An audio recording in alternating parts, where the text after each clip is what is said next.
Hello, chess family. It's me, National Master Jesse James, and today we're going over a very fun game where I get to play the Dutch defense stonewall attack.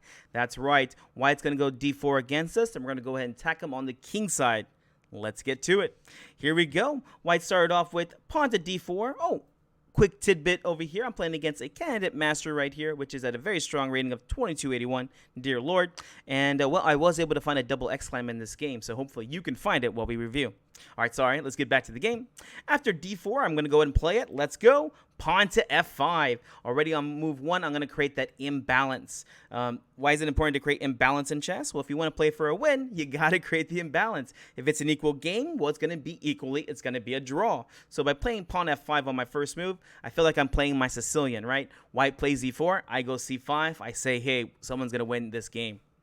All right, White plays bishop f4, and this is a very good way for White to play against the stonewall. If you do play d4 and your opponent plays f5 against you, just know bishop f4 or the London system is actually a very decent way to play against it. You know, the e5 square is very weak in the stonewall Dutch, as we will see pretty soon. And so just by playing this simple idea, you can play a very good game without knowing too much theory. All right, let's go and continue. I brought my knight out, and, well, we're going to go ahead and go for our kingside attack, so I got to get my pieces out as soon as possible and castle. E3 got played. As I said, White plays a very simple game here. Pawn over to e6, knight to f3, and here we get our pawn structure with pawn to d5. Here you can see the computer does not like this as much, but I love this type of attacking position. We get a very good hold on e4, which is one of our strong squares. Hopefully you can see one of our weak squares is the e5 square. Look at White. 1, 2, 3 pieces already attacking on e5. This e5 square is going to be very hard for us to control. But what do you get with this d5? We're going to get a very solid structure, and it's very hard, at least for lower ranked. I would say about 1800 and below, or maybe 2000 and below. If around the 2000 level, they start to really understand positional chess or strategic chess, and White can get very good games here. They can grab the center, bind us, and then attack queenside, which is the typical idea. Sometimes they're even able to go kingside attack, but the queenside typically is where White goes for. You know, and that's one of the old rules, right? Whenever they attack in the center, you go to the wing. The same thing happens here. I'm trying to attack the kingside, so White should be trying to attack in the center and on the queenside if available. So here I play d5. Like I said, it's going to be very solid structure. That's why it's called the stonewall. As you can guess, it's really hard to break through this idea. White goes ahead and plays pawn c4. Pawn to c6, and this is our stonewall structure right here. As I said, it's very, very difficult to break through. White can crack holes in it, but it's going to take time to do that. All right, what's the next piece we want to bring out? White goes ahead and plays knight to c3, and here we go ahead and play bishop to d6. I had one of my students talk to me and say, hey, I don't like to play the bishop d6 because won't they just trade off, and this is one of my best attacking pieces. You are correct, I told my student. You know, the bishop's best place is here because h2 is the weak square whenever they castle, right? Unfortunately for them, I had to explain to them, you know what? Bishop d6 is still going to be the best square here. Why? Because, well, if you play your bishop to e7, what does it do? It does nothing. It's going to attack nothing, right? And you're saying, well, bishop d6 just gets traded off. Exactly. If my bishop can have the best square, then no bishop can have the best square. Just think of it as a child, right? This is my toy, and only I want to play with it. If I can't play with it, nobody will, right? So playing your bishop to d6, even if it does get traded, is just going to be your best option here. All right, White went ahead and played bishop d3. A good move. And here I went ahead and castled because, well, I want to castle as soon as possible so I can get my attack going as soon as possible. White goes ahead and castles, a good idea. And here I play knight to e4. And this is a very nice move for me because, well, as you can see, my e4 square is my strongest square, so I'm going to place my knight here. Now, against a weak player here, and I'm looking at one of you guys around here, someone is probably going to take on e4, and I will be very happy here as black. Why? Because as you can see here, this light square bishop in the stonewall is one of the worst pieces because, well, all the pawns are on the same color as it. So the dream here is after, let's say, f takes on e4, and, I mean, here we'd have to play something like knight e5, but just to show you guys, knight d2. Later on, we're hoping to try and play e5 at some point to open up the bishop. Now, of course, this would be bad right now, but I'm just saying this is something that I would be hoping for so I can get my bishop into the game. And believe it or not, your opponents will help you out a lot of times. For instance, I'll just make a silly move here. I'll say queen e7, pawn takes, right? Here they've opened up the bishop here beautifully. So a lot of weaker players will do this to themselves without even me asking, right? Of course, against a strong player like this, soon-to-be master, this is not going to be the case. Here we played a good move. Rook over to c1. And now I go ahead and play queen e7. A weird-looking move here. If it was up to me, I'd probably play the queen to f6. Or maybe even look at pawn to g5 ideas. Unfortunately, I can't play this right now because if I play my knight to d7 here, my bishop becomes weak. And here white already has a few winning ideas here. Mainly just playing bishop takes on e4. And now we see that my bishop is now unprotected. So anything here gives a good advantage to white. So simple chess, we just played queen e7 here so I can bring my knight out. Here pawn a3 got played. Not the best move here. Probably a better setup for white earlier was to go ahead and play queen c2 here after queen e7, rook b1, so then they could try and push the pawn forward here later. Notice here that you don't push the pawn up one square. Use your pieces to go ahead and push behind it, right? So here, a little bit of misplay here by white for the way they put their pieces. And a3, like I said, is just a little bit of a waste of time here. It's not going to lose the game immediately, but it's going to give me more chances to attack, which, well, I'm playing for an attack, so I need all the time I can get. And little moves like this can definitely help me out. Here I played my knight to d7. Pawn to c5. Another move here that definitely helps me out. Remember, white should be trying to open up the center at the right time, and then also try to open up the queen side here. By playing c5, they've closed the center, which I'm very happy, and also they've closed the queen side down. Now, they do have b4, b5, which is going to take a while for them to get going. With that time, again, more time for my kingside attack. And here I went ahead and played bishop takes on f4. And here my opponent just went ahead and took back. And I can already hear someone asking me, hey, isn't giving double pawns to white bad here? Shouldn't I have done this earlier? Believe it or not, this is not very good for white here. This is not very good for me here because now notice they have a really good clamp on the e5 square. And, well, this was a backwards pawn. This wasn't a big deal because the pawn was in front. Now they could play like rook e1 and then put pressure on e6. Here, the queen side's lost. The center is definitely lost here, right? White definitely has an advantage in these areas. There's only one idea left for me. It's that king side attack, and I got to prepare it just right.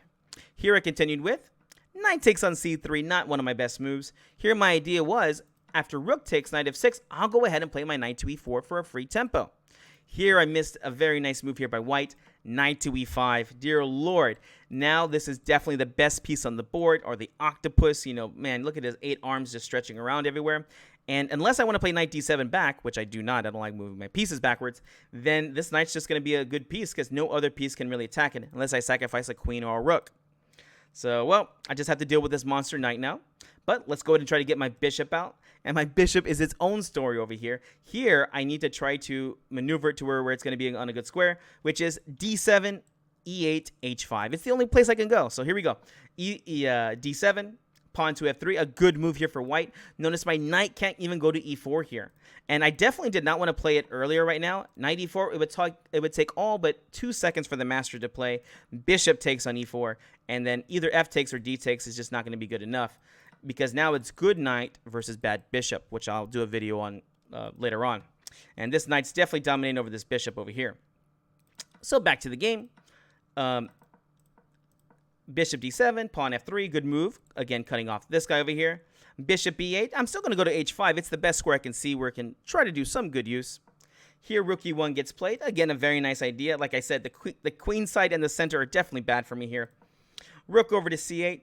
Here I played around with some ideas about trying to play b6. So here rook c8 prepares to try and protect that in case I do try to play b6 later on. Pawn to b4 got played. King to h8. Here hopefully you can see my plan. Why did I play king h8 here? Well, hopefully you figured that with the idea of king h8, I want to try and play pawn to g5 here. So here, well, g5 would just be bad. They would just take right away. So the plan is to play rook g8 and then push the pawn to g5. All right, here we go. Queen a4 got played. I won't say it's the best move here because now the queen is coming over to put pressure on a7, which I didn't play the best move here. I just played nice and solid. I just played pawn e6. The reason why they don't like this queen over here is because, well, the queen is not going to do too much over here. And also, she's going to be a very important piece later on to try to defend from a kingside attack, which is what my main plan is to do here. All right, here we go. White went ahead and played bishop c2. Again, I'm not too sure what this bishop move is up to, but I have my plan. Mine is to go rook g8 with a g5 idea. All right, here we go. White went ahead and played rook over to c3. Rook c to e3. Again, The computer just finds a lot more precise moves here, but this makes sense to me here too. The rooks are doubled up, and they're going to put pressure on the e-file. So when the knight moves, well, e6 will be very difficult to defend. And here, well, I'm going for the attack. What do you play here as white? The computer may not like this, but, well, I like it. Here I went ahead and played knight to h5, threatening to take on f4. And here my opponent played the move I thought they were going to play, g3. Not the best move here. Now it's black to play. What do you play here to continue the attack? All right, and if you haven't already, go ahead and give us that like and subscribe. Remember, likes is going to go ahead and share this video with more people that like chess and want to get better at it. All right, so what was the move here? Here we go ahead and play. Pawn to g5, kingside attack. Here we come. Dear Lord, it took forever, it feels like, but now black is definitely in a better position here. And g takes f4 is not too easy to stop. And my opponent plays very badly here and actually gets checkmated pretty fast. Here, pawn takes on g5 got played. And here I did not play the typical move of queen takes or rook takes here. Instead, I found another nice idea. I went ahead and played pawn to f4 here, double attacking on g3 and f4. The computer likes playing queen takes on g5 here, which I did look at, even rook takes g5 here. But again, I like the idea of playing f4 because it was going to force open the file of the g file, at least I thought, right? Like, if they don't take, then I'll take. And that's exactly what happened. They went ahead and took, and I took on f4 here. Now I have queen takes on g5, rook takes on g5. I am very much loving this position. In fact, black is definitely at a distinct advantage now. White has only a few moves here to play precise here to try and stop the attack. White played pawn h4. I played bishop to h5 here. I missed a very good move, my double exclam move, which hopefully you'll see. Hopefully you'll find in a few moments. My opponent played king h2, and now it is time. Can you find the double exclam move? We need to break through this position. What do you play here?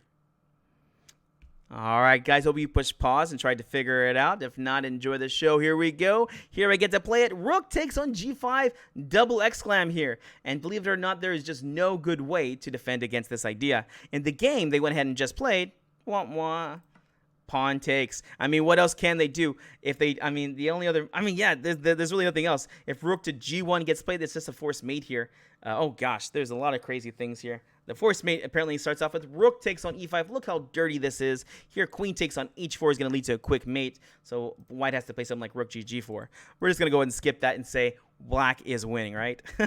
In the game after rook takes g5, the challenging move that they played, h takes on g5. And now we go ahead and play queen takes on g5. And now we see that the queen is definitely out of place. The rooks are in bad squares over here. The bishop actually is not too bad. The knight's pretty decent, but these heavies are just not in there. You are a full rook down here. You gave away it for 2 pawns, but this is just a completely winning position because of the position of our pieces. And like I said, the game ends pretty fast here. Here, white played knight to g4 here, and it's actually forced checkmate in 3. So again, if you want to, push pause and see if you can figure it out. All right, hopefully you push pause and try to figure it out. Just remember, if it ain't check, it ain't right. And here the easy move to play was queen to h4 check. I know a few of you were calculating bishop takes on g4, maybe trying to bring the rook over here. It's so simple. All you got to do is bring that queen in. This is the checkmate square on g2 since the knight's covering it. Just envision your queen getting there. And as long as it's checked, like I said, you're just going to win. So queen h4 check, king to g1, queen g3 check, king over to f1, and queen to g2 is actually check and mate. All right, guys, remember, this was the very fun Dutch stonewall attack. And, well, whenever you're playing this, make sure you get your very good pawn structure. Remember, try to push for g5 in these games, and that will definitely help you for your kingside attack. All right, guys, we'll see you in the next video.